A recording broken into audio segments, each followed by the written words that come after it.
The secret to beating every boss on Ascension 10 is simple. You need to stop fighting the boss on floor 17. Most players fail because their deck is not equipped for the matchup, but high-level Slay the Spire players prepare their decks well ahead of time. Today we are breaking down every single boss in the game, the exact mechanics designed to counter your decks, and how to deal with them every single run. Before jumping into the specifics, here are some general strategies surrounding bosses. Boss fights are long, drawn-out combats that test your deck's maximum output. They might not hit as hard as some of the elites in the first couple of turns, but over the course of combat, they demand your deck to ramp up. It is unusual to be able to rush down a boss very quickly, although some decks are able to do that, most commonly on the Aeonglass. Damage and block scaling are very important for beating bosses, as playing basic attack and skill cards are not always sufficient to get the job done. Drafting a few high-quality powers can be one of the easier ways to deal with bosses. Potions can be a very effective way to kill bosses. If you know your deck has a weakness against a certain boss, preparing a potion can cover that hole of your deck. Certain potions are very good against a specific boss, and we will get into them when we talk about each boss. But in general, potions that scales you in combat, like Power Potion or Dexterity Potion, are excellent solutions. Now let's talk about each boss in detail and how to counter them on each character. Starting with Act 1, the Overgrowth. The first boss of the Overgrowth is the Ceremonial Beast. It has 262 HP and 2 phases. Before phase change, it hits you for 20 every single turn and gains 2 strength every single turn. So the damage ramps up very quickly. It's very difficult to block the first phase. After its HP reaches or goes below 160, it will become stunned, then phase change. After the phase change, it will cycle through debuff. The debuff it applies to you is ringing, so you can only play 1 card the following turn. 17 damage, 19 damage, and a strength buff. So on the 17 damage turn is where you can only play 1 card. So for the Ceremonial Beast, you need to be able to phase change it very quickly. As I have mentioned, it's very difficult to block the first phase. After you phase change it, it's actually quite manageable since it takes a turn off to debuff you every 3 turns. Note that the first ringing turn, it hits you for 17, so keeping your HP above 17 could be a good threshold to meet. On the ringing turn, since you can only play 1 card, a high impact block card is rewarded. So for example, Ironclad, something like Blood Wall, on Silent, something like Leg Sweep. Those are very good counters for that specific turn. On the Necrobinder, in particular, Doom does not trigger the phase change since you're not doing damage to it. So if your deck is only stacking Doom, it can be very difficult to survive phase 1 since the damage ramps up very quickly. So on Necrobinder, if you see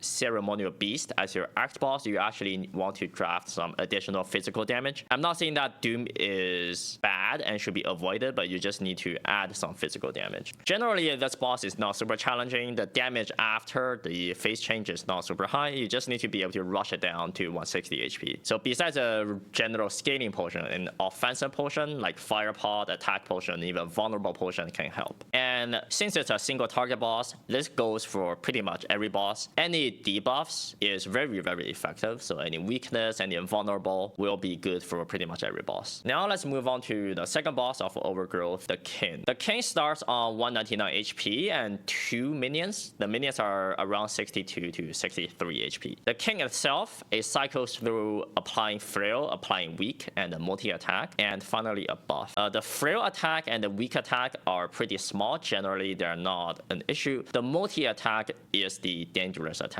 since it's gonna buff its own strength throughout the course of the combat. The minions, they cycle through a small hit, a multi-hit, and the buff. So again, they will buff their strength, and the multi-hit it will be the problematic one. So the main thing for the Kin, it deals a significant amount of front load damage on turn 2 and turn 3 in particular, since the minions are alive. On turn 2, you are also frail, so you are getting hit for 21 in total. While being frail, it's pretty difficult to block on that turn. So you want to have a bit of an HP buffer into the Kin just to survive the front load turn 2, turn 3. Generally, you should kill the minions first. Afterwards, the boss itself doesn't do that much damage. AoE can be helpful to deal with the minions minions, but high single target damage can also allow you to burst down the minions one by one. Besides the general scaling potions, something like an explosive potion or fire potion just to kill the minions quickly can help. A pretty good AoE solution for the king would be the bomb. They do 40 damage AoE or like 50 damage when upgraded. That deals with the minions very cleanly. Since the boss has a multi-hit attack, any strength down effects such as Piercing Wheel and Enfeebling Touch are pretty good. Especially Piercing Wheel, since it's also an AoE fight, so if you drop Piercing Wheel early, you can also use it to block the minions and the bosses at the same time. Overall, the king is not a super difficult boss. If you're able to just have high HP, you can just rest before the fight. You can burst down the couple of minions. The boss on its own is not very dangerous. Finally, the last overgrowth boss, and probably the most difficult Act 1 boss in general, is the Vantom. The Vantom starts on 183 HP and starts with Slippery 9. So that means the first 9 times it loses HP, it only loses 1 HP. Basically, your first 9 attacks, they don't do damage. Then it's going to cycle through small hit, multi-hit, big hit, and buff. The big hit is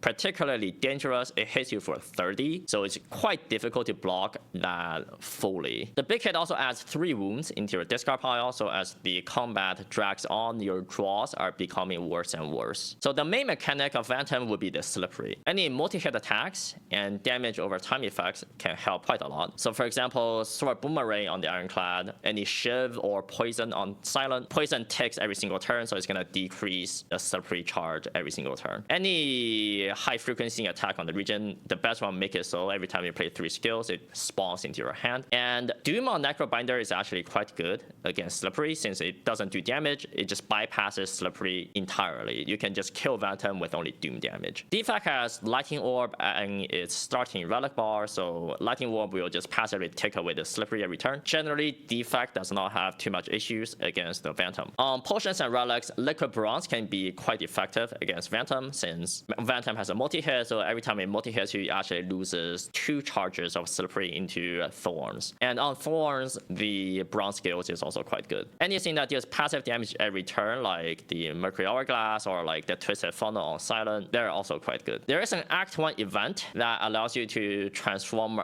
a base card into Peck, transform something into the Toric Toughness, the Donut that blocks, or add Slippery to a card. Transforming something into Peck could be considered into Vantom if you are struggling against it. Like if you don't have any multi-hit attack, you can just get a Peck, which is a ×3 attack. That's quite good at getting rid of Slippery. Generally into Vantom, since it's so difficult to block the 30 damage hit, usually you want a bit of HP, so resting into Vantom generally not a super terrible idea. If you're able to line up weakness on the big hit turn, you could play it more risky and opt for an upgrade instead. Now let's move on to the alternative Act 1, the Underdogs. The first Act 1 Underdogs boss, Lagavulin, it starts with 233 HP and 12 plating. Now the thing with Lagavulin is that it will sleep for the first 3 turns. So if you don't touch it, it will just don't do anything. After 3 turns or it loses HP, it will wake up and lose all the plating. And Lagavulin cycles through big hit, multi-hit, small hit, and the buff and debuff. The debuff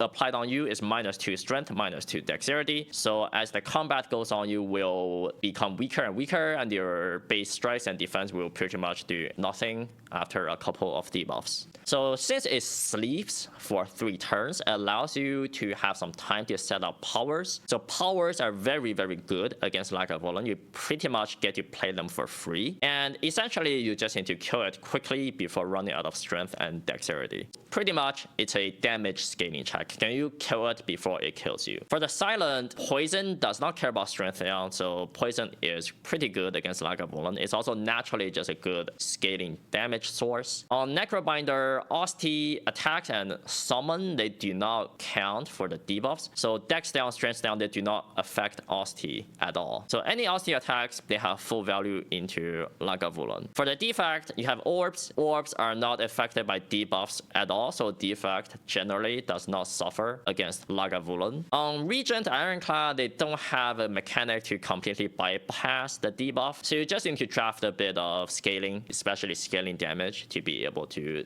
deal with Lagavulin. Next, Underdogs boss, the Fysh. It has 221 HP, and it has a special status card called Beacon. They're a 1-cost status. You will lose 6 HP if it's in hand at the end of the turn. And the attack pattern of Soulfish is cycles through adding statuses to your deck, a big hit, a small hit, applying intangible to itself, and an attack that will apply vulnerable to you. So one of the turns for the Soulfish, it will be intangible, meaning your attacks and any other damage source, they only do 1 damage. The vulnerable lasts for 3 turns. So the next big hit after applying vulnerable to you will be 25. That's the largest hit you will see against the Soulfish. So playing around the 25 damage turn can be quite important. What the Beacon status do is that they break your draw and they cost you energy because you do want to play them. If you don't play them, you will lose 6 HP and you will run out of HP pretty quickly. If you are relying on a single combo or like 1 card to do damage, you cannot do damage on the intangible turn. So you either want to be able to somehow line up that combo via like retain or putting a card on top, or just have more ways to do damage consistently every single turn. You need to kill the Soulfish pretty quickly, otherwise the statuses can overwhelm you. Or if you have a good way to deal with these statuses, it doesn't actually scale strength itself, so you can kind of sit in the fight for forever if you can get rid of all the statuses. That's pretty difficult to do, even for something like Ironclad that has mass exhaust. So for the Ironclad, you do have ways to exhaust statuses like Second Wind, True Grit, whatnot. And since the statuses are HP loss on your turn, it triggers your self-harm synergy, so your Rupture, your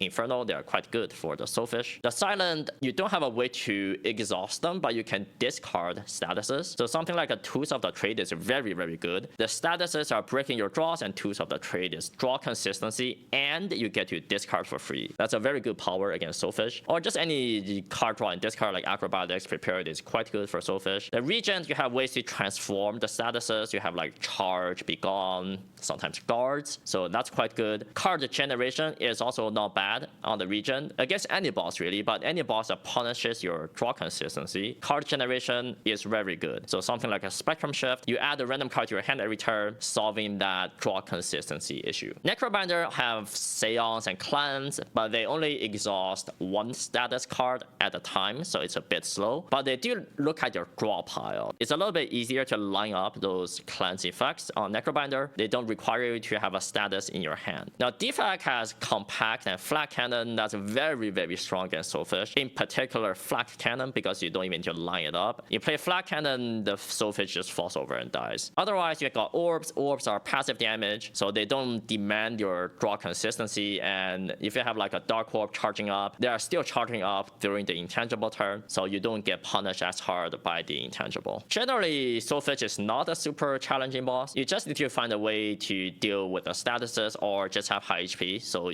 sometimes you just tank the HP loss and get a fight over with. You cannot sit in the fight for too long if you do not have a way to deal with the statuses, as they will overwhelm you over time. Finally, we have Waterfall Giant, the last boss in the Underdogs. It has 250 HP and it also heals itself, so it's quite tanky. It cycles through various different attacks against this stat called Steam Eruption. So what Steam Eruption does is after you kill the Waterfall Giant, it will wait a turn and it will explode with the Steam Eruption value. So let's say it has 40 stacks of Steam Eruption, it's gonna do 40 damage to you after you kill it. The attacks on Waterfall Giants are pretty small generally, but on turn 5, there's gonna be a big hit, so watch out for turn 5. So the easiest way to deal with Waterfall Giant is you just have high HP, so you can just tank the explosion, no problem. Or you have consistent way to block that explosion. Weakness or any debuffs, they work on the explosion turn. It's just a normal attack, even though the icon's like a bomb, it doesn't matter, it's a normal attack. So weakness is really, really good against the explosion. You do need to have some damage scaling before the Steam Eruption value gets out of control. It will increase throughout the combat. Eventually, it reaches a number like 50, 60, then you have no way to block that. That's a very easy way to die against Waterfall Giant. So you do want some damage scaling. Defensive potions such as a block potion, a weakness potion can help for the explosion turn. Lucky Tonic in particular is is very good. It just gives you a buffer, and you can just buffer the entire explosion. So if you have Lucky Tonic, Waterfall Giant is pretty much free. Ironclad can sometimes struggle to block the explosion. Ironclad is not very good at blocking. If you are relying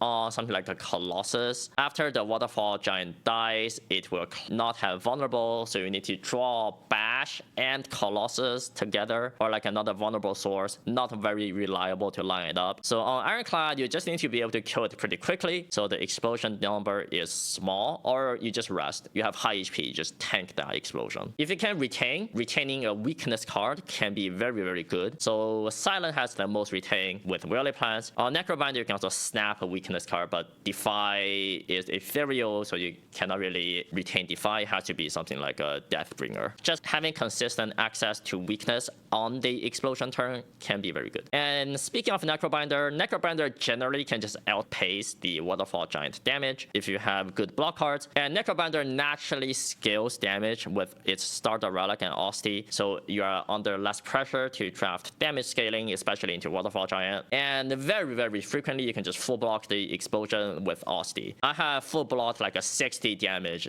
explosion with Osty, no problem. So on Necrobinder, sometimes I run into the combat with like 3 HP without resting, and I can still get away without needing any potions even. Necrobinder is very, very powerful for Waterfall Giant. And that's going to be all the bosses for Act 1. Now let's move on to Act 2. First boss of Act 2, Kaiser Crab. So this boss has 2 components, a Crusher and a Rocket. Crusher has 219 HP, Rocket has 209 HP. Crusher is the guy on the left, and Rocket is the guy on the right. So both of them, they will surround you, and they will do 50% more damage if you're facing away from it. And you can only face one of them at a time, so the other guy will always do 50% more damage. You can turn towards one of them by targeting them with a card or potion. They don't have to be damage cards, they can be block cards too. So like for example, Defy on Necrobinder, you can turn with that. The Rocket has a 35 damage big hit on turn 4. So that's the dangerous part for the Rocket. Otherwise, it doesn't actually scale by itself, but Crusher will be the one that scales. Crusher starts off with smaller attacks, but they apply debuffs and skill strength. In particular, on the big hit turn 4, when the Rocket deals the 35, your debuffs of weakness and frail, so the Rocket big hit is even harder to block. And after one of them dies, the other one will gain 6 strength and 19 block. Do be mindful, so for example, if the Crusher is doing its multi-hit attack and you kill the Rocket, it gains 6 strength, so the multi-hit attack becomes much larger. Generally, it's better to kill the Rocket before the big hit lands. That would be ideal, but rushing down the Rocket can be pretty difficult, so you want to kill the Rocket before the second big hit attack usually. If you can kill it by the first big hit, it's great. If you are able to block the 35 damage big hit consistently, some decks can actually do that. Not very common though. You could consider killing the Crusher first, since Crusher is the one that's gonna debuff you and scale up throughout the combat. So like the Waterfall Giant explosion, a defensive potion can cover the Rocket punch one time. You also want a way to be able to consistently turn. So any potion that targets, like a fire potion, a weakness potion, even like the rock, the potion shaped rock, they can help you turn one time if you break on any targeting cards, or any effects like infinite blaze that just adds an attack to your hand every turn is also helpful. Note that random targeting, so for example, Sword Boomerang or Sweeping Gaze, they don't turn you, and AoE attacks, so any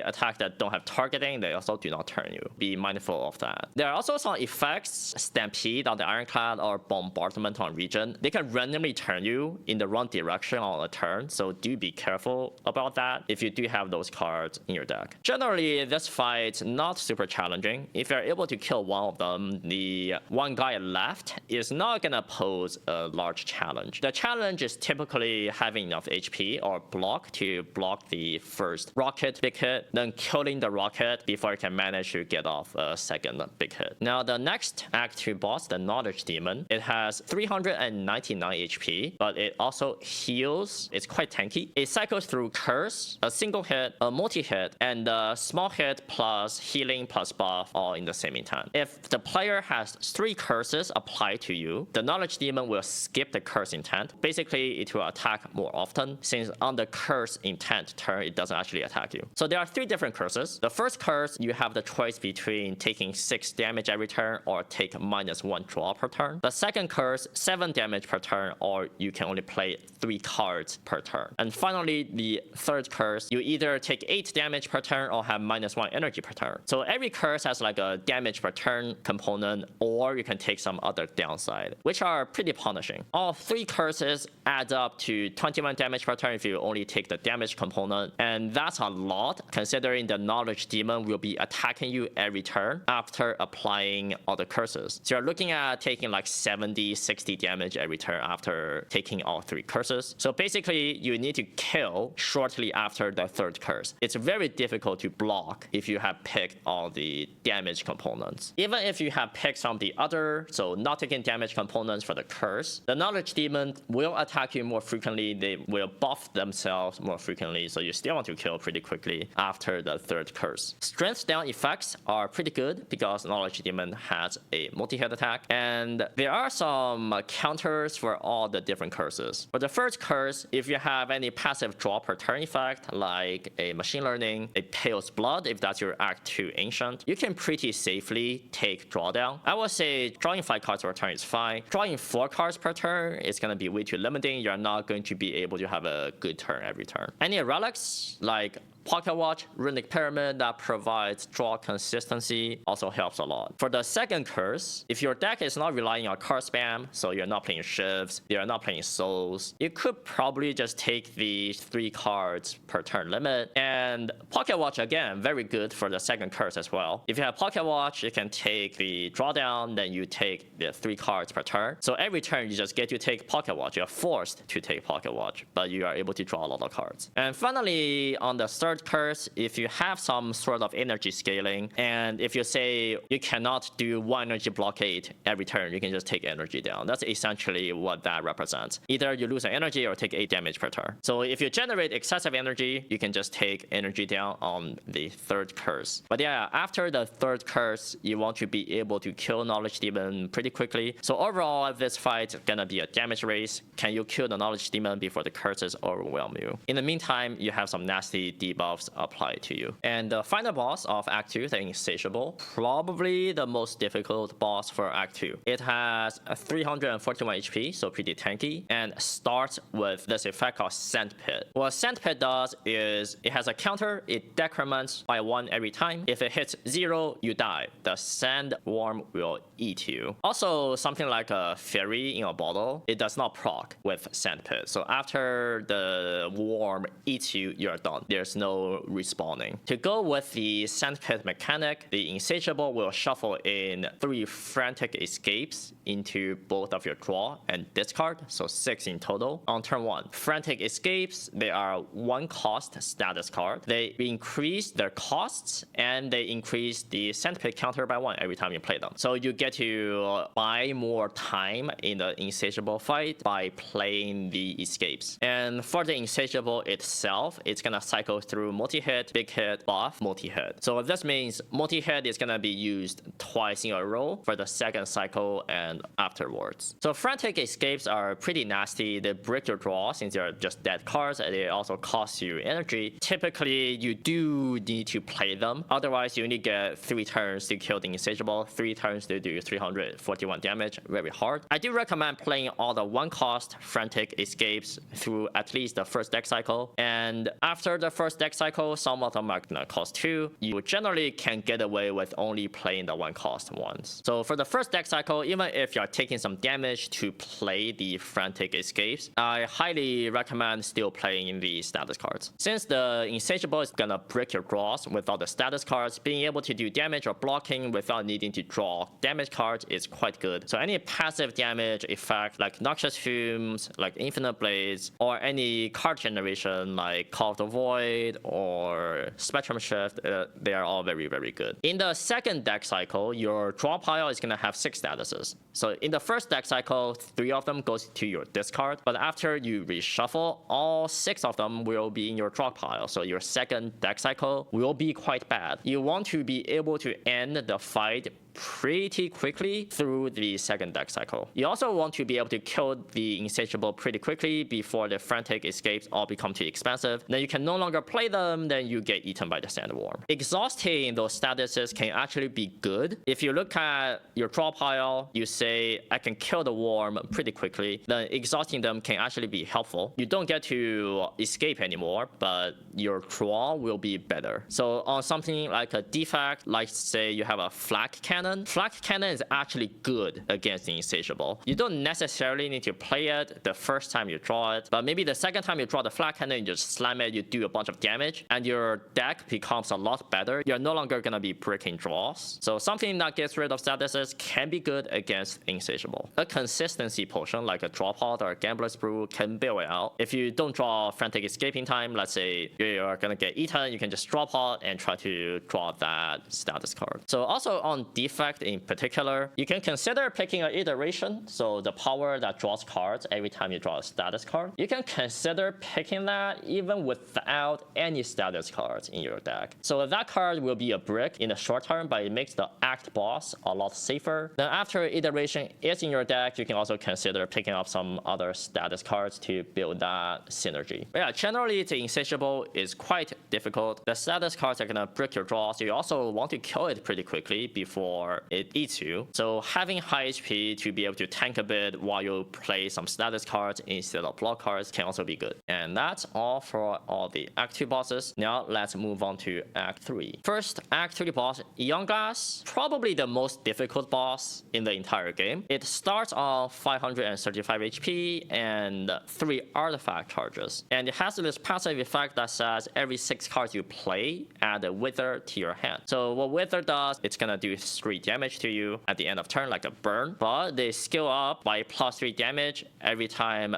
the Aeonglass upgrades it. And Aeonglass itself, it just cycles through a big hit, a multi-hit, and a strength buff. The strength buff also will upgrade the status cards currently in your deck and any future ones. Generally, you must kill the Aeonglass by around turn 10. That's when the Wither are gonna hit you for 12 damage each. That's way too much damage to be able to block in a typical deck, and all of your draws are gonna be bricked because you're gonna have so many status cards in your draw. Having a way to exhaust status cards are good, but still, you need to be able to ramp up damage very quickly. Another way to counter the statuses are gonna be having a larger deck because you just draw the statuses less often. Aeonglass alone makes the duplicate your deck event in Act 3 considerable. If your deck is very good against the other Act 3 matchups and pretty bad against Aeonglass, you can consider duping your deck as a solution. So on the Ironclad, you do have ample access to exhaust, something like Second Wind, Stoke, Fiendfire, Burning Pact, True Grit, all very good solutions for the statuses. However, if you are relying on vulnerable scaling,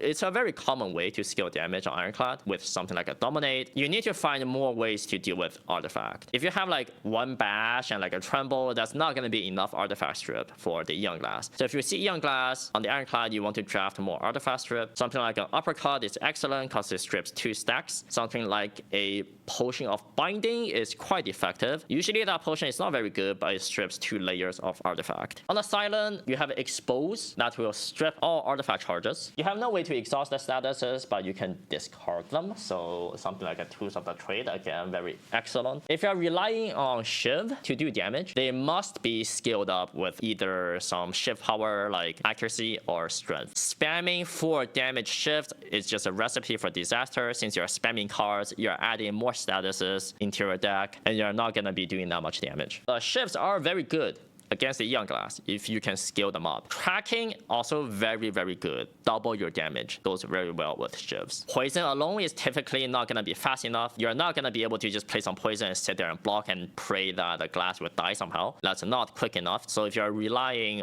only on poison, you pretty much demand accelerant to speed it up. But you can have a combination of poison and shift damage just to have different ways to scale your damage to kill the Aeonglass. On the region, you do have ways to transform the status cards, something like a charge, a guard. Begone less so. Begone is only 1 card. But anyways, you transform the statuses are quite good. Card generation can also help mitigate brick draws. Your draw pile sucks, but you have a Spectrum Shift that just generates a card into your hand every turn. That's really nice. And also just just bloating your deck with more cards means you draw the statuses less often. On the Necrobinder, you need to draft high damage. Necrobinder can sometimes struggle to find damage against Aeonglass. The easiest way to do that would be something like a Sleight of Flesh or Lethality. They're the most commonly good scaling damage powers. Cleanse and Seance are a bit slow, so don't think that Aeonglass is solved because you got a Cleanse. But they do help remove some withers, so they're fine. Generally, Doom alone is way too slow because it also has artifact charges. Dooms are status effects. So unless you can somehow play no escapes multiple times, Doom alone will be too slow. But Doom are debuff, so a combination of Doom and Sleight of Flesh can be quite effective. If you're relying on Osty attacks, just a reminder, Sikkim is also a status effect. So if your deck plays around Sikkim into playing a bunch of Osty attack to grow the Osty, you want to find other ways to strip the artifact. Necromancer does have the Putrefy, so vulnerable weakness card that's pretty effective against the artifact charges. On the defect, Flat Cannon and Compact completely destroys the Aeonglass. Flat Cannon exhausts every status card in your deck, so all the withers are gone. Extremely powerful. Compact can turn withers into an upside. So if you have like a hologram to line up the Compact or just multiple copies of Compact, you can set up a very large turn of generating status cards into your hand on purpose, then playing Compact to get a big turn. Orbs, they provide passive output without needing to play cards, so orbs are also very good against Aeonglass. On the Regent, Tyranny is also insanely strong against the Aeonglass. You draw one more card every turn and get to exhaust a card from your hand every turn. Guess what you're gonna be targeting with that exhaust? Yeah, it's gonna be the status card. So on the Regent, Tyranny also very, very powerful. But yeah, overall, Aeonglass is a massive damage check. You need to be able to kill it by turn 10, otherwise you're pretty much dead. You should be thinking about your Aeonglass solution even in Act 1, but certainly in Act 2, you want to find some sort of scaling damage plan for Aeonglass. This boss is the hardest boss in the game, and it kind of will warp you how you play the run. Next up, in Act 3, we got the Queen. It has 419 HP, and the minion has 211 HP. It starts with the Torch Head minion. So the Queen will not attack you until the minion is dead. On the first 2 turns, it's gonna debuff you. The first turn is gonna apply the Chains of Binding debuff, and on the second turn, it will apply 99 frail, weak, vulnerable. So effectively, you're frail and weak and vulnerable for the entire combat. Then after that, it's gonna block for 20 every single turn and buff the minion's strength by 1 every single turn. The minion will cycle through multi-hit, single hit, single hit. So every 2 single hit, there will be a multi-hit. And since the Queen is gonna be buffing the minion's strength, the multi-hit attack is gonna be the more dangerous attack on the minion. After the minion is dead, the Queen itself will cycle through multi-hit, single hit, buff. So since the Queen is gonna buff her own strength, once again, the multi-hit attack is the dangerous attack on the Queen. If you're able to somehow kill the minion after the Queen moves on their turn, so basically only really possible with Doom. So if the minion dies with Doom, the Queen will actually not start its first attack with a +2 strength buff, so it has -2 strength compared to a normal Queen fight. So do keep that in mind. In general, you should kill the minion first. It requires a lot of damage to be able to rush down the Queen, since the Queen has 20 block every turn, and you will kind of want the debuffs to be on the minion because you want to weaken the guy that's attacking you. But if you don't have vulnerable on the Queen, if you have physical damage, it's kind of hard to rush it down. So generally speaking, you want to rush down the minion unless you can do a lot of damage, basically exponential damage, something like a hang, maybe like you're playing hang over and over, then maybe you can consider rushing down the Queen. Strength down is very good. Both the minion and the Queen, they have a multi-hit attack, so naturally strength down is very good. The Queen multi-hit, the first one at least, will be 45. It's 30, but you're vulnerable, so it's gonna be 45. If you make it weak, it's only gonna be 30. So weakness on the Queen will block for 15 for the first multi-hit attack. Very, very good to keep the Queen weakened when it attacks you for the first time. Now let's talk about the Chains of Binding, the bound mechanic. The first 3 cards you draw each turn are bound. So the left 3 cards, they are bound. You're only able to play 1 bound card each turn. So effectively, the other 2 cards are dead. If you play a bound card, you bring it back from your discard pile, you cannot play it again. So something like an All for One hologram, you bring back the bound card, you cannot play it again. Very often you cannot play the turn you want if you only draw 5 cards per turn.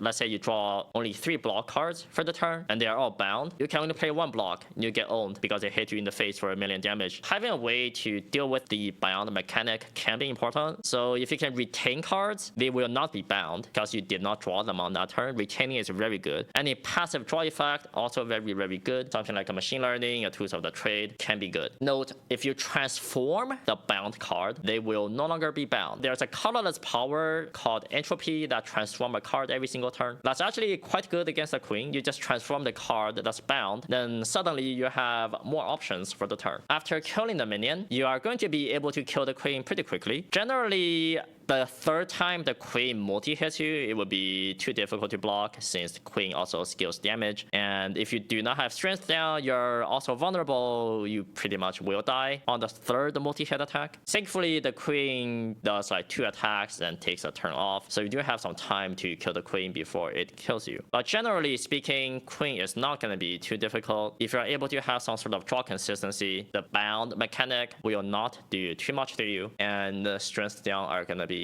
very, very good. Once again, any card generation in combat are also very good because the generated cards are not going to be bound. Something like a Call of the Void, the Spectrum Shift, all very good answers for the queen. The Shackling Potion. So usually Shackling Potion kind of sucks, right? It just gives the enemy strength down for 1 turn. But Shackling Potion can also be a queen counter if you do not have a way to deal with the multi-hit attack. And finally, we have the Test Subject. The Test Subject is a 3-phase boss.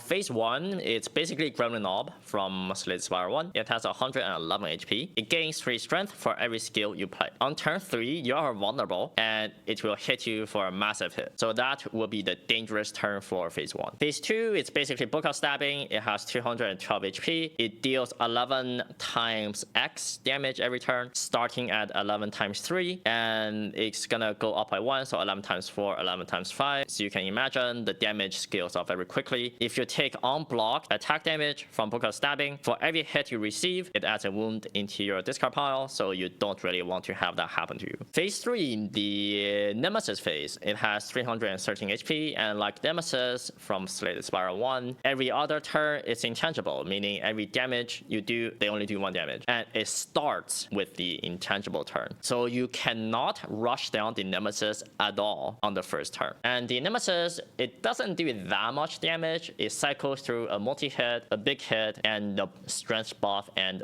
burns. It adds 5 burns into your discard pile. That's the most threatening thing about the Nemesis. After it adds the burns like a couple times, your draw pile will be only burns and your brick draws every turn and die. Also note that phase changing the boss counts as like a kill. So if you have like a feed or like a Hand of Greed, I don't know why you want gold, maybe for when Act 4 comes out, you can actually like feed on any phase of this boss. Also be careful, if you kill the boss and you have like a ethereal card in hand, like a Defy, you are not able to play it. There are no targets on the battlefield for you to target anything. So do keep in mind of your ethereal cards against the Test Subject. Another neat trick for Test Subject is if you phase change it on its turn. So for example, with something like Doom or Thorns, effectively you get next turn off for free. You get to take an additional turn to play your powers while there are no enemies on the battlefield. So if you can manage that, that's great. Phase 1, Gremlin Knob. Basically, you need a way to deal with turn 3. Either you kill it by turn 3. It only has 111 HP, so not that difficult. Hopefully not by the time you get to Act 3. Or just have a way to block turn 3 without too many skills. Something like a Captain's Wheel that helps a lot against the Gremlin Knob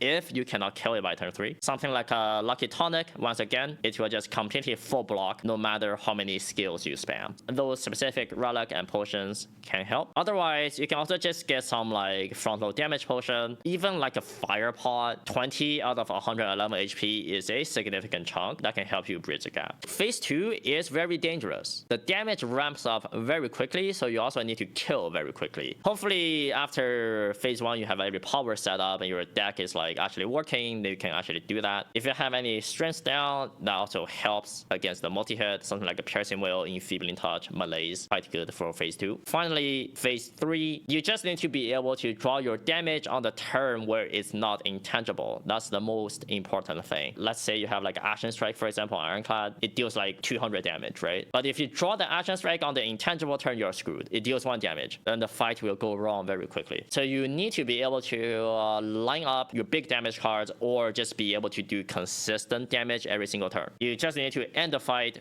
before there are too many burns added or have a way to deal with the burns. But on the Ironclad, you generally does not suffer from phase 1, phase 2. Generally, you have high damage on the Ironclad. The only issue Ironclad has will be consistency for phase 3. You need to be able to consistently do damage when it's not intangible and able to block while doing that. So something like a Headbutt can help you line up your key cards. Even something like a Barricade can also help in that fight, right? You are sitting around and blocking when it's intangible, you might as well store up some block. On the Silent, typically you just need a way to deal with the first phase, the Gremlin Knob. Poison damage is generally a bit slow. It's quite hard to kill by turn 3 with poison, and all the poison cards are skill cards. Physical damage are typically a better way to deal with the Gremlin Knob. Silent has Piercing Will, and Piercing Will is very, very good against phase 2. Even phase 3. Phase 3 also has a multi-hit, but mostly phase 2. The Book of Stabbing phase, Piercing Will, very, very good. For phase 3, if you have any sort of retain, you just retain your damage card for when it's not intangible. So something like a Wily Plant, extremely strong. Silent typically just like